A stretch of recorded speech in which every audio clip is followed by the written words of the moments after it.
Allahu Allahu ya Rabbi ya Allah, Allahu ya Rabbi ya Allah.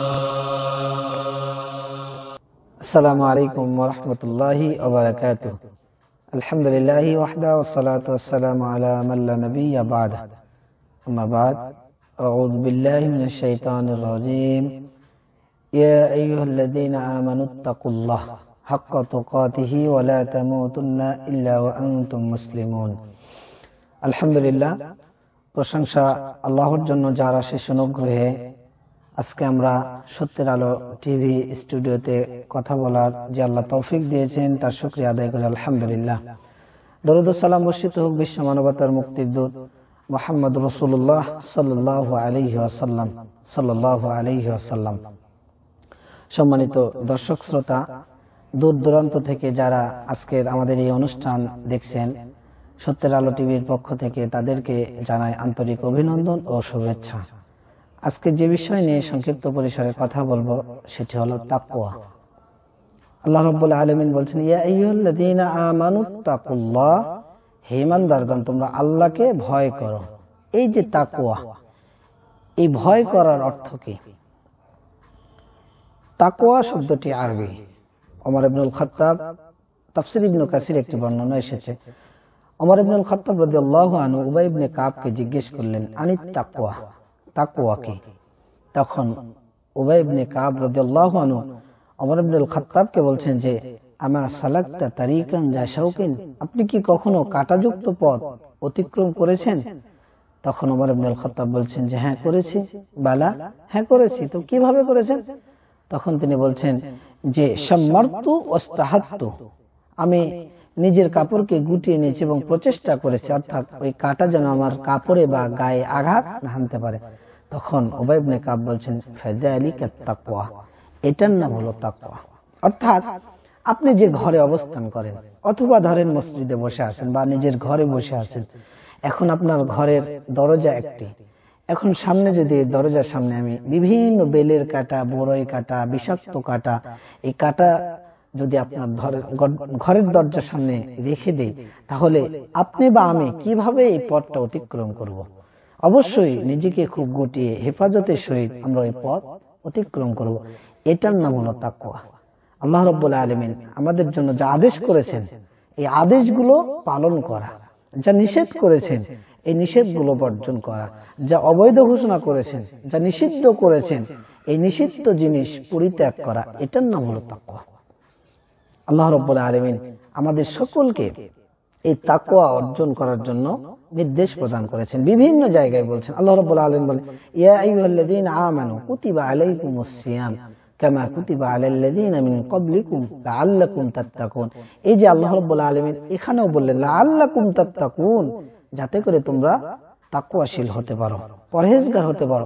আল্লাহ রাব্বুল আলামিন সূরা বাকারার প্রথম আয়াতেই বলছেন, আলিফ লাম মিম যালিকাল কিতাব লা রাইবা ফি হুদাল লিল মুত্তাকিন। এই কিতাব, এই কোরআন মানুষের জন্য হিদায়াত, হুদাল লিল মুত্তাকিন, মুত্তাকিদের জন্য হিদায়াত, তাকওয়াশীলদের জন্য হিদায়াত, যারা পরহেজগার তাদের জন্য পথ প্রদর্শন। তাকওয়াশীল কারা? পরহেজগার কারা? যারা তাকওয়াশীল হলো ওই সম্প্রদায় বা ওই সকল মানুষ যারা ইত্তাকুশ শিরকা ওয়াল আওসান, যারা শিরক থেকে ভয় করে, শিরক থেকে পরিত্যাগ করে, শিরককে পরিত্যাগ করে, ওয়াল আওসান, এবং মূর্তি পূজা পরিত্যাগ করে, মূর্তি পূজাকে ভয় করে, যারা নিজেদের ইবাদতকে আল্লাহর জন্য একনিষ্ঠ করে, এরা হলো মুত্তাকি, এরা হলো তাকওয়াশীল। তাকওয়ার গুরুত্ব অত্যাধিক। মানুষের অন্তর তিন শ্রেণীতে বিভক্ত। একটা হলো নফসে আম্মারা, দ্বিতীয় নম্বর হচ্ছে নফসে লাওয়ামা, তৃতীয় নম্বর হলো নফসে মুতমাইন্না। নফসে আম্মারা, যে অন্তর মানুষকে সর্বদা সর্ব অবস্থায় অনিষ্টকার, পাপাচার, অশ্লীলতা, বেহাপনা, এই অশ্লীল কর্মের দিকে মানুষের মনকে ধাবিত করে, মানুষকে উৎসাহিত করে, মানুষকে ওই পথে পরিচালিত করে, এই মনটাকে বলা হয় নফসে আম্মারা। আল্লাহ রাব্বুল আলামিন বলছেন সূরা ইউসুফ 3 নম্বর আয়াত, ইন্নান নাফসা লাআম্মারাতুম বিসসু, মানুষের মানব মন সর্বদা অনিষ্টকর কাজ, মন্দ কাজ করার নির্দেশ প্রদান করে।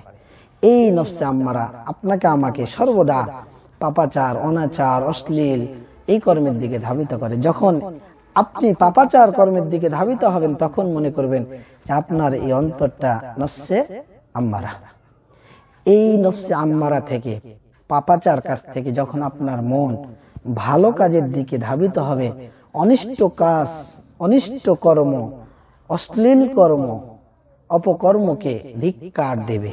মনে করেন আমি একটি গুনার কাজ করেছি, রাত্রে জেনা করেছি, বিড়ি খেয়েছি, সিগারেট খেয়েছি, মিথ্যা কথা বলেছি, মানুষের প্রতি জুলুম করেছি, অবিচার করেছি। যখন আমার মন, আপনার মনে, আমার মনে ধাক্কা দেবে, ধিক্কার দেবে, তখন নফসের যে অবস্থাটা দাঁড়ায়, এই নফসকে বলা হয় নফসে লাওয়ামা, অর্থাৎ তিরস্কারকারী মন। যে মন আপনাকে আমাকে তিরস্কার প্রদান করে, ধিক্কার প্রদান করে।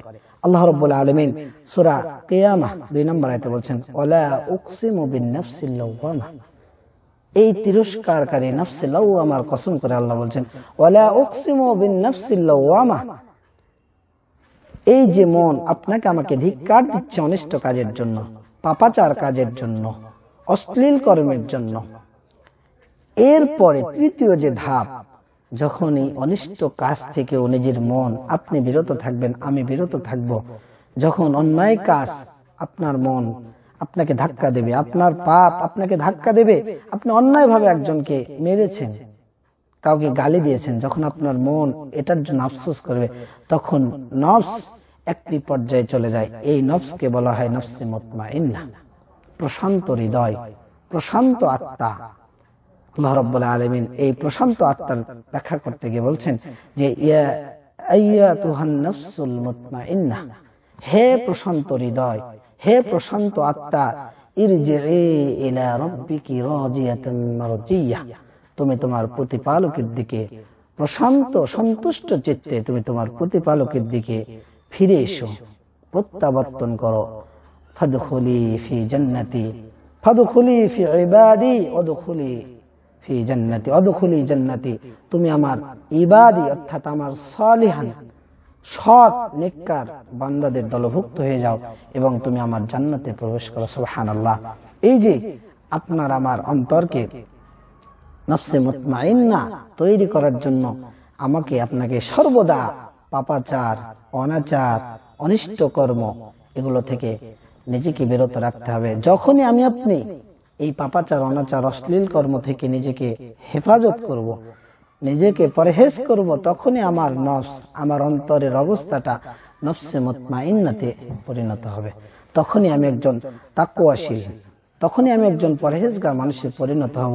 আর এই পরহেজগার মানুষ, এই তাকওয়াশীল মানুষ যে হতে পারবে, আল্লাহ রাব্বুল আলামিন তার জন্য 2টি জান্নাত রেখেছেন।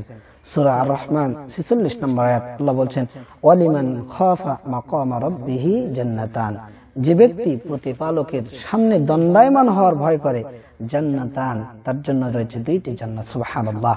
অতএব আসুন আমরা তাকওয়া অর্জনের চেষ্টা করি, আল্লাহ ভীতি অর্জনের চেষ্টা করি। এই আল্লাহ ভীতি আপনাকে আমাকে এই নফসে আম্মারা থেকে নফসে লাওয়ামা থেকে নফসে মুতমাইন্নাতে পরিণত করবে।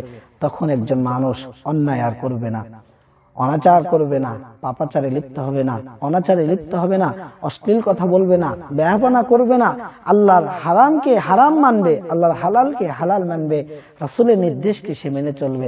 সর্ব অবস্থায় তার মনে ভয় থাকবে যে আমাকে আল্লাহর সামনে দণ্ডায়মান হতে হবে। আর যখন মানুষের মধ্যে এই ভয়, এই ভীতি চলে আসবে, তখন ওই ব্যক্তি অবশ্যই অন্যায়, পাপাচার, অশ্লীলতা, বেহাপনা, আল্লাহ নিষিদ্ধ কর্ম, রাসূলের নিষিদ্ধ কাজ, রাসূল যেটা নিষেধ করেছেন সেটা বর্জন করার চেষ্টা করবে। কারণ আল্লাহর সামনে দণ্ডায়মান হওয়ার ভয় তার মধ্যে গেঁথে গিয়েছে। আর এই ব্যক্তির জন্য রয়েছে 2টি জান্নাত। আল্লাহ বলছেন, ওয়ালিমান খাফা মাকামা রাব্বিহি জান্নাতান, যে ব্যক্তি তার রবের সামনে দণ্ডায়মান হওয়ার ভয় করে তার জন্য রয়েছে 2টি জান্নাত। আল্লাহ রাব্বুল আলামিন আমাদের সকলকে এই তাকওয়া অর্জনের তৌফিক দান করুন। আল্লাহুম্মা আমিন। আমরা যাতে করে তাকওয়াশীল হয়ে আল্লাহ ভীতি অর্জন করে আল্লাহর নির্দেশকে মেনে চলে আল্লাহর নিষেধকে বর্জন করে আল্লাহ যেন আমাদের চলার তৌফিক দান করেন। আমিন।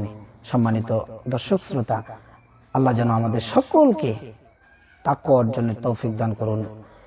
তাকওয়া অর্জনের যে উপায়গুলো আল্লাহ রাব্বুল আলামিন আমাদের জন্য যেন সহজ করে দেন।